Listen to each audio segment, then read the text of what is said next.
بسم اللہ الرحمن الرحیم۔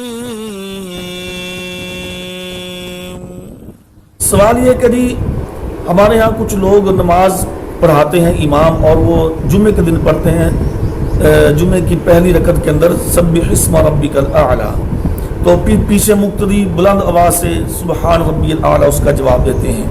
اور اسی طرح باقی کچھ آیات ہیں، جیسے سورہ 3 کی آخری آیت پڑھی جاتی ہے، اسی طریقے سے سورہ الغاشیہ کی آخری آیت پڑھی جاتی ہے، سورہ الواقعہ کی آخری آیت پڑھی جاتی ہے، سورہ الحاقہ کی آخری آیت پڑھی جاتی ہے، تو ان کے آخر میں جواب دیا جاتا ہے۔ کیا یہ صحیح ہے؟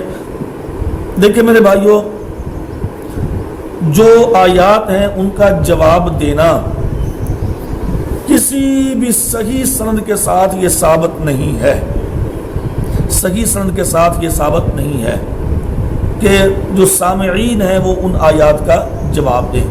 البتہ صحیح مسلم کے اندر، یہ کتاب المسافرین کے اندر یہ روایت موجود ہے کہ حذیفہ رضی اللہ تعالیٰ عنہ فرماتے ہیں کہ رسول اللہ صلی اللہ علیہ وسلم جب تلاوت کرتے تھے، نماز کے اندر ہوتے یا ویسے ہوتے، تو آپ جب تلاوت کرتے تھے تو جہاں پر عذاب کی کوئی آیت آتی تو آپ وہاں پہ رک کے اللہ تعالیٰ سے پناہ مانگتے تھے، اور جہاں جنت کی کوئی آیت آتی تو وہاں سے اللہ تعالیٰ سے آپ اس کا سوال کرتے تھے۔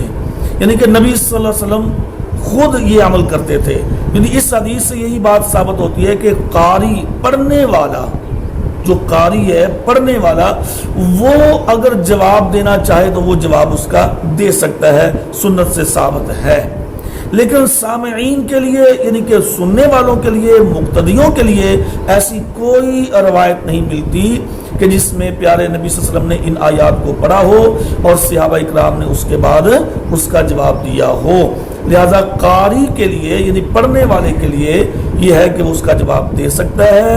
اس کی بھی اسناد کمزور ہیں، صحیح نہیں ہے، لیکن جو مقتدی ہے سامعین، اس کے لیے کمزور روایت بھی نہیں ملتی جواب دینے کی۔